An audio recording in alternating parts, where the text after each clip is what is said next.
versículo 17 ao versículo 24. E agora a gente vai ler do versículo 25 ao versículo 29. Vamos ler de formas conjuntas, tudo bem? A palavra do Senhor diz assim: portanto, cada um de vocês deve abandonar a mentira e falar a verdade ao seu próximo, pois todos somos membros de um mesmo corpo. Quando vocês...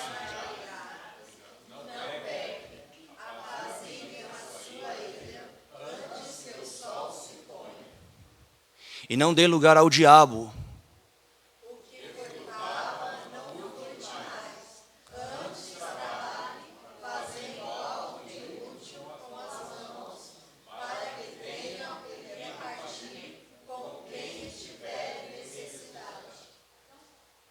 Versículo 29, todos juntos.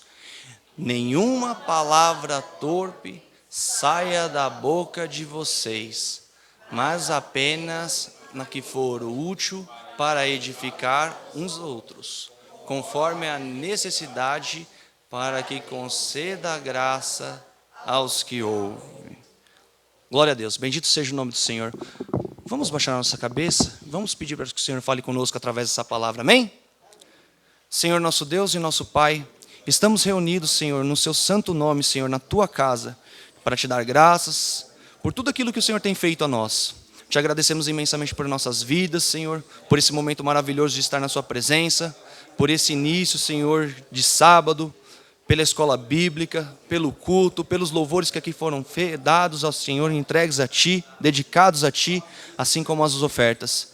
Mas, Pai, esse é o momento da Tua palavra, é o momento que o Senhor fala aos nossos corações. E que nós, Senhor, não possamos sair daqui da mesma maneira que entramos, mas podemos sair renovados, Senhor, que possamos aprender mais de Ti. Não apenas, Senhor, sendo ouvintes, mas praticantes fiéis da Tua palavra, Senhor. Ajuda-nos, Senhor, no nosso dia a dia, e que Teu Espírito Santo fale agora aos nossos corações. Que toda atenção seja dada à Tua palavra, Senhor.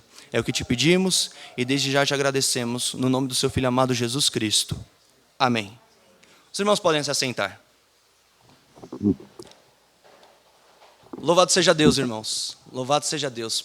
Esse é o primeiro sábado do ano. É o primeiro culto de sábado que nós estamos aqui reunidos em 2020, amém? Até aqui o Senhor nos ajudou. Nós falamos no ano passado de todas as coisas que o Senhor tem operado e feito no meio do seu povo. E glória a Deus, foram coisas maravilhosas que o Senhor realizou. E eu não sei se vocês têm essa mania, e eu particularmente tenho. Quando antes de iniciar o ano, eu tenho a mania de fazer uma listinha. Aí eu fico sempre fazendo aquela listinha. O que eu tenho, o que eu planejo, o que eu vou fazer. E aí eu sempre fico vendo que minhas listas ficam repetitivas e eu estou tentando cumprir meta de 2015. Você vê que eu estou um pouquinho atrasado. Mas eu falo, Senhor, me ajuda. E aí eu comecei novamente a rabiscar. O que eu quero para 2020? Eu quero perder peso, eu quero ter uma boa saúde, eu vou me cuidar mais, eu vou fazer exercício, eu vou trabalhar mais, eu vou estudar mais. E aí, num determinado momento que eu estava fazendo essa lista, eu falei assim, está tudo errado. Mas está tudo errado. Eu estou fazendo novamente o que eu vivia fazendo. Estou colocando minha lista com as minhas vontades, com os meus desejos, e não estou colocando em primeiro lugar Deus. Eu não estou colocando Deus como centro da minha vida. E aí, novamente, eu fui refazer a lista. Aí, fazendo a lista, eu falei assim, mas está errado, ainda continua errado. E aí, irmãos, eu lembrei de uma passagem interessante. Gui, você pode colocar para mim, por favor? Em Tiago, capítulo 4, versículo 13 ao versículo 15.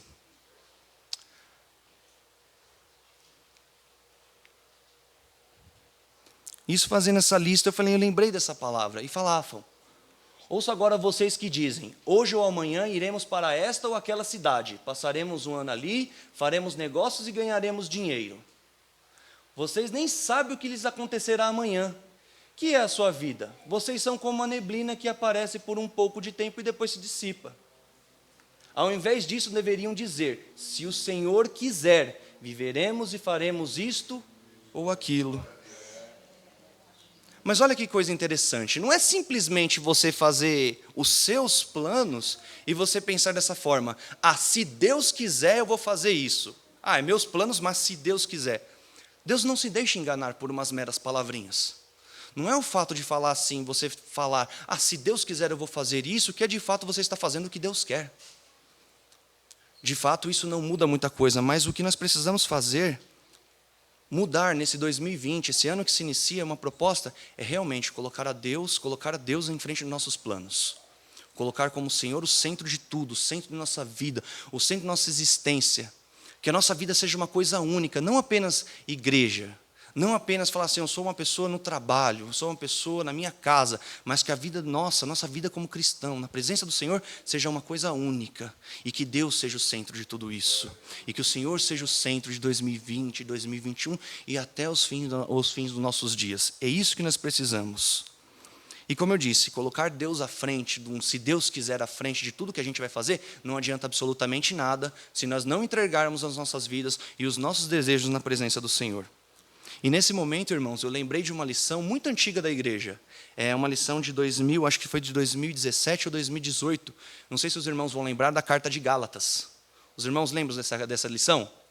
Nós estudamos no começo, e ela trata de um ponto muito comum e específico entre Romanos e Gálatas, tem um link que eu acho incrível, que é sobre a salvação pela graça. Nós somos justificados por Deus, amém? O Senhor nos chamou, o Senhor nos resgatou. O Senhor chamou a gente para ser o seu povo exclusivo, que dê a Ele honra, adoração, não é verdade? Mas dentro disso, depois disso, de reconhecer que a salvação é pela graça, mediante a fé, nós passaremos por um processo que é chamado de santificação. Santificação. E o interessante é que, quando a gente fala de santificação, é aquele conceito que sempre está na nossa cabeça. Falar de santificação é uma coisa fácil, é um tema fácil dentro da igreja. Falar sobre santificação é algo comum, se fala o ano inteiro. A gente tem a definição da palavra santificação na ponta da língua. E o que é santificação? É ser separado, tornar separado. Ser separado quem? Para Deus. A gente sabe que dentro da definição de santificação é a batalha do velho homem contra a batalha do novo homem, não é verdade? E que todo dia, nesses pequenos passos, quem nos ajuda é o Espírito Santo de Deus. A gente tem essa definição na nossa cabeça, na nossa mente está bem presente. Mas o que de fato é santificação na prática? O que é praticar santidade? O que é viver uma vida santa? Aqui o apóstolo Paulo ele vai trazer alguns ensinamentos, não são todos. Eu não estou fazendo uma lista fechada, não é isso a minha intenção. Mas é mostrar como nós podemos praticar santidade, viver a santidade em prática, ter uma vida santa na presença do Senhor. E como eu disse, não apenas para a igreja. Quando o apóstolo Paulo escreve essa carta, ele está escrevendo para os irmãos. Ele escreve para mim, para você, que a gente consiga praticar isso na igreja. Mas não é só aqui, a gente tem que levar a igreja para fora dos portões. Esse é o nosso papel, levar a igreja para fora dos portões. A igreja não está condicionada a um espaço físico. A igreja de Adventista da Promessa em Vila Carolina é definida pelos portões. Do portão para a igreja, do portão para dentro é a igreja de Vila Carolina, do portão para fora é a rua Piracanjuba. Não, não é isso. A igreja ela deve se expandir e é para fora dos portões. Nós devemos buscar as pessoas. Mas como isso? Através de uma vida santa, através da uma vida de santidade, uma vida que busca a presença do Senhor. Amém? E o apóstolo Paulo escreve lá em Efésios, versículo 17. Você pode colocar para mim, Gui? Que existe uma dinâmica na vida do cristão. Existe um antes e existe também um depois. Ele diz assim: assim lhes digo, e no Senhor insisto, que não vivam mais como gentios. E quando ele fala essa palavra, esse termo, não vivam mais, ele está falando, olha, a vida de vocês carrega um antes e a vida de vocês carrega um depois. Que vivem na inutilidade dos seus pensamentos. O cristão ele não vive mais dessa forma. Como ele tem um antes e um depois na sua vida, nós sabemos que em Cristo nós já somos salvos, que Cristo nos chamou. Então nós não podemos viver uma vida como o mundo vive. O mundo está aí, enganoso, tribulado, mentiroso, violento, tudo isso. Tenta levar vantagem sobre tudo e sobre todos. A vida do cristão não é mais assim. A vida do cristão existe um antes e existe um depois. E essa é uma nova realidade que Cristo estabeleceu. E Ele estabeleceu e foi inaugurada isso há 2000 anos atrás. Mas que todos os dias nós precisamos seguir isso na presença do Senhor. E é isso que o apóstolo Paulo está falando. Não vivam mais como gentios. Não andem mais dessa forma. E aí ele insiste, porque ele vai dizer como essas pessoas viviam, no verso 18 e o verso 19. Pode colocar, Gui? Eles estão obscurecidos no entendimento e separados da vida de Deus, por causa da ignorância em que estão, devido ao endurecimento de seus corações. Versículo 19. Tendo perdido toda a sensibilidade, eles se entregaram à depravação, cometendo a avidez de toda espécie de impureza. Aí ele está falando, olha como vocês eram, olha como vocês viviam, olha como a vida que vocês praticavam. Veja como era a vida de vocês, olha como existe uma mudança nisso. E aí ele vai dizer a ideia, que é no versículo 20, que nós aprendemos com Cristo algo diferente. Nós aprendemos em Cristo algo diferente. Gui, pode colocar para mim o versículo 20, por favor? E não vem, todavia, não foi isso que vocês aprenderam de Cristo. O que nós aprendemos então de Cristo? Nós aprendemos de Cristo que a velha vida e a nova vida, ele usa aquela figura de trocar de roupa. Olha que interessante. A vida do crente, quando ele se converte, quando ele encontra Cristo, é um mudar de roupa. Versículo 22, por favor, Gui. Quanto à antiga maneira de viver, vocês foram ensinados a despir-se do velho homem que se corrompe por desejos enganosos. Versículos 23 e 24. A serem renovados no modo de pensar e revestir-se do novo homem, criado para ser semelhante a Deus, em justiça e em santidade, provenientes da verdade. Olha que interessante, a gente vivia com roupas sujas, como o mundo vive, sujo, imundo. E aí quando a gente recebe a nova natureza, que é a natureza de Cristo, o novo homem, a gente se reveste da nova criatura. Se revestir de uma nova criatura. Irmãos, é aquela figura, você está trabalhando o dia inteiro na rua, você sai de manhã, você enfrenta ônibus lotado, nesse verão, nesse calorão que a gente tem aí, ar-condicionado não dando conta, a gente começa a suar, começa a ficar cansado, vai para o trabalho, e anda, e faz, chega em casa, quem trabalha em casa, limpa o dia inteiro, quando chega à noite, o que você faz? Você chega em casa, você corre para o chuveiro, toma aquele banho delicioso, e coloca uma roupa nova, não é? Pelo menos eu acho que a maioria faz isso. E você coloca uma roupa nova. Essa é a ideia que o apóstolo Paulo lhe traz. Você está se revestindo de uma nova criatura. De uma nova criatura. Você deixou todas as suas vestes, que são imundas, sujas, e coloca as vestes de Cristo sobre a sua vida. Você se reveste de uma nova criatura. Você tem uma nova maneira de viver. É esse trocar de roupa. É esse que o apóstolo Paulo ele usa. E aí, portanto, são esses dois passos. É dizer não para a velha natureza e dizer sim para Cristo e se revestir do novo homem. São sempre dois passos na vida do cristão. Você tem que dizer não. Não para a minha velha natureza. Eu digo não para você. E eu digo sim. Sim para as coisas de Deus. Eu digo sim para Cristo todos os dias. Eu abro meu coração e peço que Ele me fortaleça, que Ele me ajude nessa caminhada. Porque a santidade é isso. É todo dia estar dependendo do Senhor. Estar na sua dependência.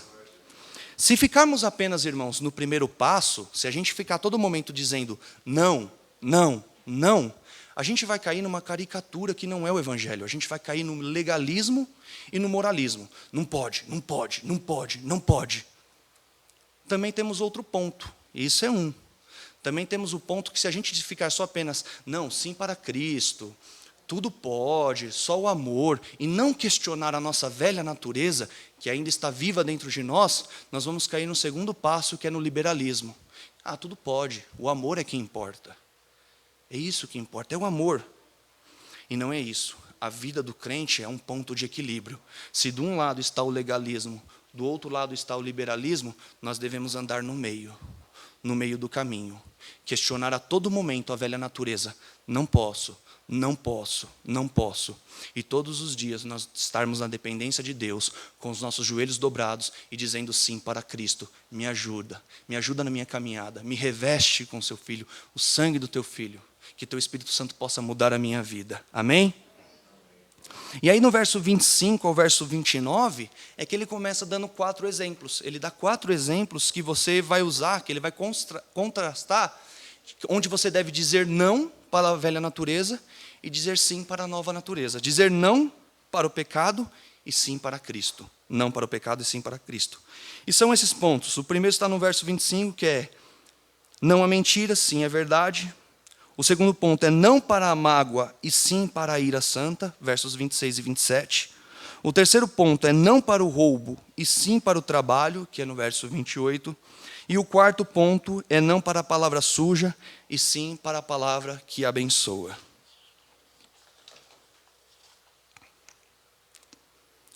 Mas antes de a gente falar dos pontos práticos, que está no versículo 25 ao 29, eu preciso antes falar com vocês que alguns pontos introdutórios. Paulo não está inventando aqui nenhuma nova ética, nenhum novo evangelho para os cristãos. Por exemplo, quando ele fala aqui, não fale a mentira, não furte, ele está falando essas coisas, ele está falando dos 10 mandamentos. Você pode ver que ele está tomando os 10 mandamentos. O que ele está fazendo? Ele está pegando os mandamentos de Deus, a lei de Deus, e aplicando ela na forma que Cristo aplicaria, na forma que Cristo aplicou, segundo os ensinamentos de Jesus Cristo. E isso é importante mencionar, porque as pessoas hoje em dia, elas pensam assim, mas hoje nós estamos no tempo da graça, né? Hoje tudo é a graça. A gente não precisa mais seguir a lei.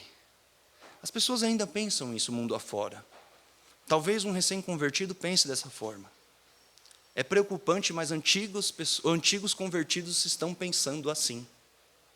Mas isso não é verdade. A lei de Deus, ela é para sempre. A lei de Deus, ela reflete o caráter de Deus, a moral de Deus, aquilo que Deus quer para nós. Deus muda? Deus não muda. A gente até que dá uma mudada, né? Quando é criança, mas Deus não, Deus é imutável. Ele não muda. Ele é o mesmo ontem, hoje e eternamente. Ele é Senhor, Ele não muda. Então o que Ele quer para nós? Aí você percebe o que Paulo está ensinando é tudo aquilo que estava sendo ensinado no Antigo Testamento. Que é, como que eu vou amar o meu próximo? Como que eu vou praticar isso? Não roubando, não falando mentira, honrando pai e mãe, não matando, não cobiçando. E aí a gente tem aquela lição que a gente estudou no trimestre passado, que é os 10 mandamentos, que você vê toda a extensão, né? Você não fica preso àquele ponto, não matarás. Mas é não matar, eu não vou matar, pronto, eu não vou atropelar alguém, eu não vou... Não, você não pode nem odiar o teu irmão. Você não pode odiar, porque se você já é homicida. Não, adulterará, não vou nunca, não vou. Meu casamento, não. Olhou com desejo, já é adultério. E é mentira. Não vou falar mentira. Mas também não falar a verdade também é um pecado. Falar mal do irmão é pecado. E tudo isso é a prática que o Paulo está falando. Praticando santidade é isso. Vocês devem cumprir o quê? Dos 10 mandamentos. Aí você pode pensar comigo, mas e amar a Deus sobre todas as coisas? Irmãos, é só pegar os 4 primeiros. Não terás outros deuses diante de mim, não farás para ti imagem de escultura, não tomarás o nome do Senhor teu Deus em vão, e lembrarás do dia de sábado para o santificar. Veja que Paulo não está trazendo nenhuma nova ética, nenhum novo ensino, e Paulo não descobriu a pólvora. Ele só está interpretando o Velho Testamento a partir da figura de Cristo. Amém? Segundo ponto, essas orientações são dadas no contexto da igreja e para a igreja. Tanto que se a gente observa o verso 25, pode colocar, Gui? O verso 25 vai dizer, portanto, cada um de vocês deve abandonar a mentira e falar a verdade ao seu próximo, pois todos somos membros de um mesmo corpo. A Almeida, ela fala, membros uns dos outros, né? Qual que é o sentido disso? Paulo está escrevendo para a igreja. E no contexto que ele está escrevendo aquilo ali, as pessoas eram recém-convertidas, viviam uma cultura pagã, onde a coisa mais comum do mundo era falar mentira para todo mundo. E o que Paulo está fazendo aqui? Fala, vocês agora são cristãos, vocês são crentes, para falar assim, na figura de hoje, vocês são crentes, vocês não podem falar mentira. Vocês não podem, aqui ninguém dentro pode falar mentira um para o outro. Por quê? Porque a gente é membro um do outro. Se eu minto para o irmão, eu estou prejudicando ele, estou prejudicando a igreja, estou prejudicando o corpo de Cristo. É isso que Paulo está falando. E tanto naquele contexto é interessante, porque as pessoas elas acabavam falando as mentiras para as pessoas de fora. Aí era interessante, né? Porque dentro da igreja eles faziam de tudo para falar a verdade, mas quando era para fora, eles falavam mentira. Por quê? Porque as pessoas acreditavam, e até hoje acreditam, que para dentro de casa, para as pessoas da casa, a gente tem uma ética. E para as pessoas de fora, a gente segue um outro caminho, a gente segue uma outra lógica. E isso não é verdade. A vida cristã é única. Ou você tem transtorno de bipolaridade. Porque a gente não pode ser uma pessoa dentro da igreja e ser uma pessoa completamente diferente fora dela. É aquela figurinha, né, que quando a gente vê no Face assim, falando assim, nossa mãe, eu quero morar uma criança falando para a mãe e para o pai, nossa pai, eu queria que o senhor morasse na igreja, porque você é uma pessoa tão boazinha aqui dentro. O cristão não pode ser dessa forma. O mesmo caráter que a gente expressa aqui dentro, a mesma figura, a mesma postura aqui dentro, deve ser expressada aí fora.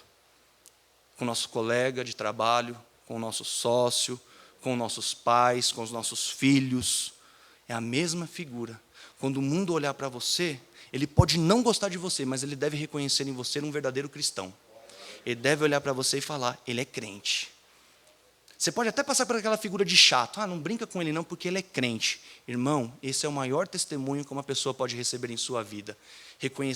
Ser reconhecida que ela anda com Deus, que ela é um filho de Deus, que ela é uma filha de Deus. Porque o nosso modo de andar, o nosso modo de agir, o nosso modo de pensar deve ser totalmente oposto ao modo do mundo. Não é porque dentro da igreja eu sou uma pessoa séria, dedicada, que no mundo afora eu não devo ser também. Então a mesma figura que eu represento dentro da igreja, eu devo ser fora da igreja. Amém?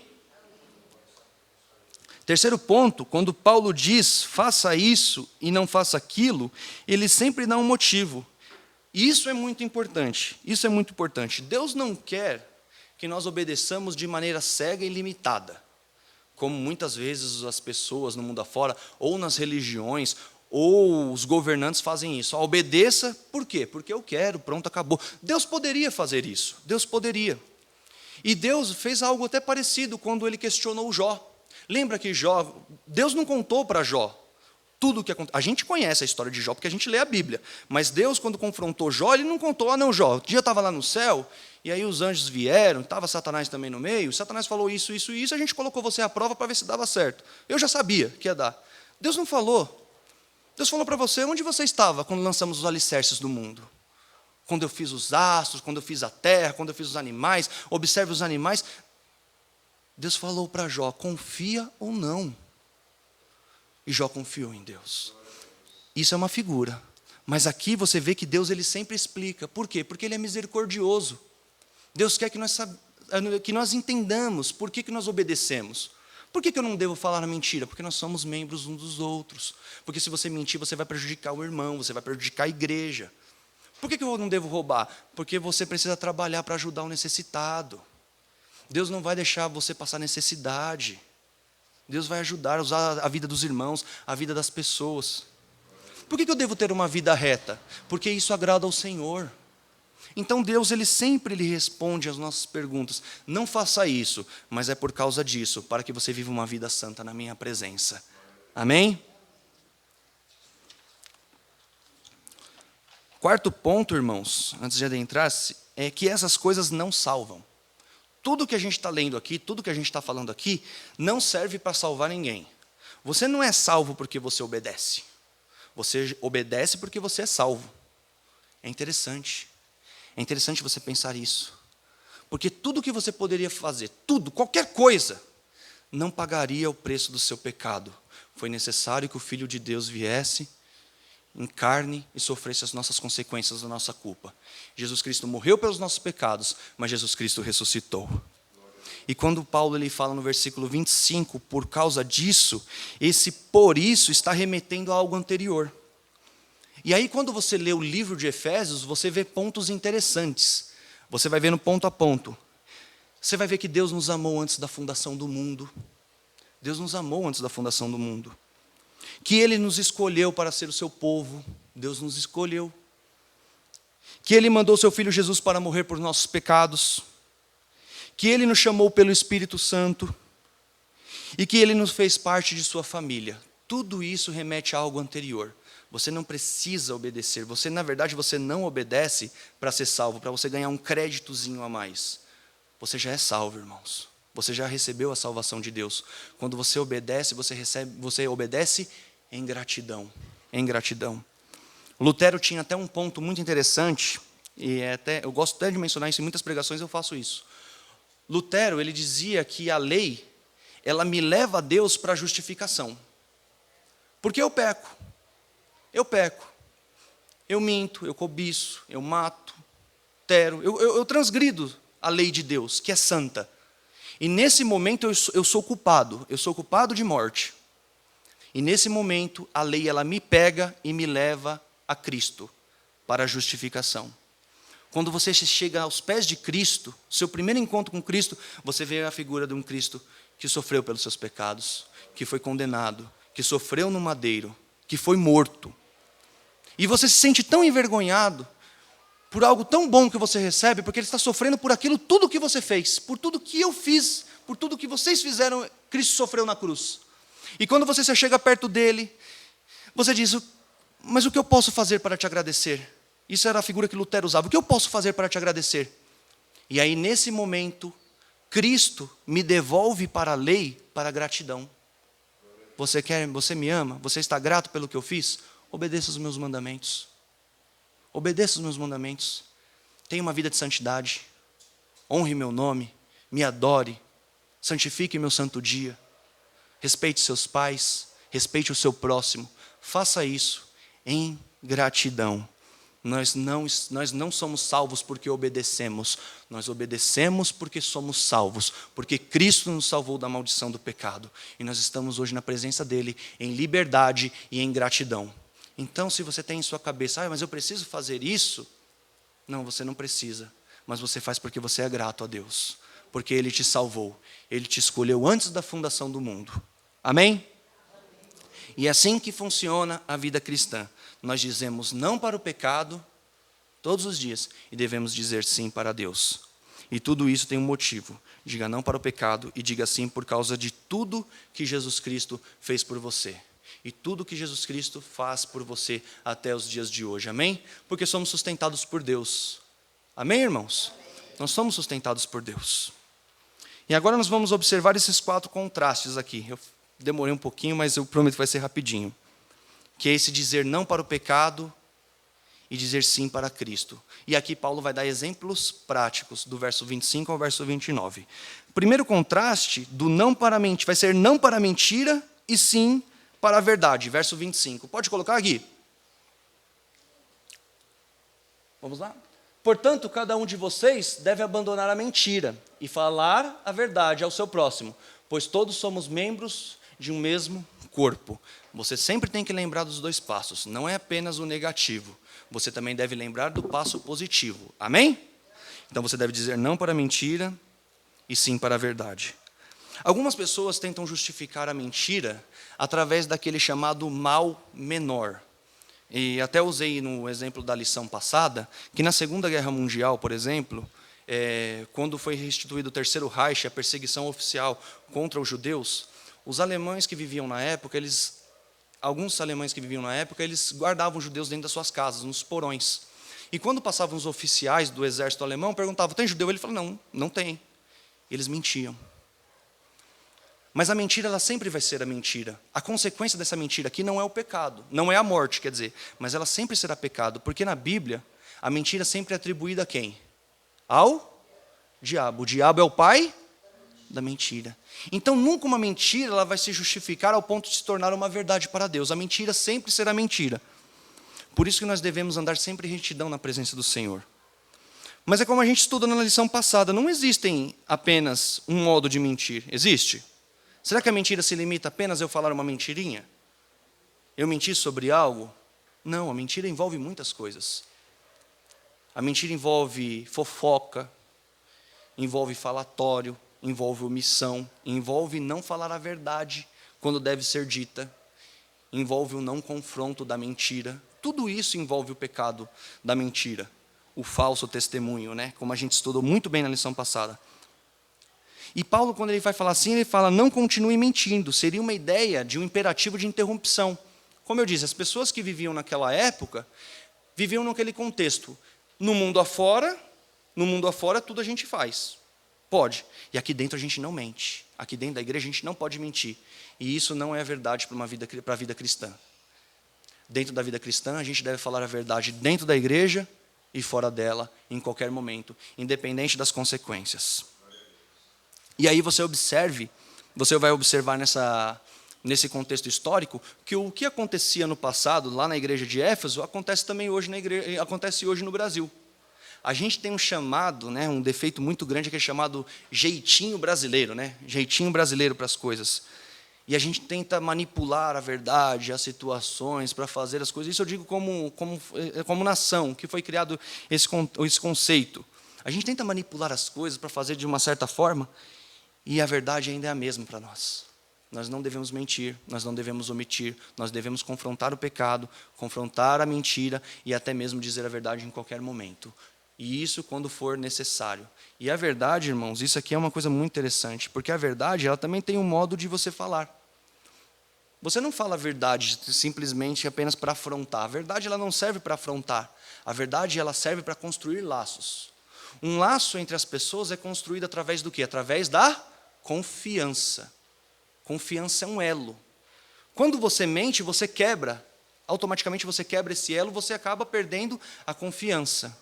Através da mentira. Mas a verdade também, quando dita da maneira errada, não serve absolutamente para nada, a não ser para levantar a ira.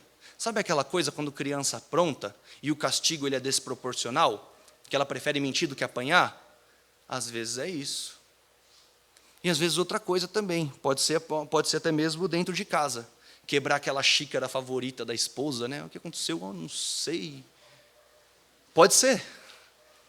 Eu digo isso, eu estou usando exemplos pequenos, mas são exemplos cotidianos, que a gente deve pensar. Quando um filho vai para a escola, você está bonzinho na escola? Oh, bonzinho demais, nossa. Levando quase estrelinha para casa, né? Parabéns como estrelinha, como dizia minha tia. Oh, parabéns com estrelinha. Só Deus sabe, a nota era boa só pela misericórdia de Deus. A gente gostava, né, de aprontar, mas em todo momento a gente deve dizer a verdade, e a verdade em amor. O coração do sábio sabe o tempo e o lugar certo para dizer a verdade.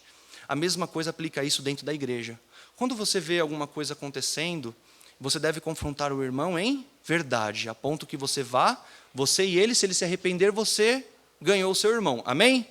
A palavra de Deus não diz isso? A palavra de Deus, ela diz isso. Quando você vai falar com o irmão, confrontar ele em verdade, você deve fazer isso em amor. Amor. Irmão, observe, você tem errado. É verdade, você tem errado, mas eu posso te ajudar. Não viva dessa maneira. Vamos andar juntos, vamos dar as mãos. Que Deus preserve dentro de nós a unidade cristã. Porque o mais importante, irmãos, não é você ter uma igreja cheia, mas você ter uma igreja unida. E unida na presença de Deus. Amém? Segundo contraste, é não para a mágoa e sim para a ira santa. Não para a mágoa e sim para a ira santa. Por quê? Lá no versículos 26 e 27 vai dizer assim.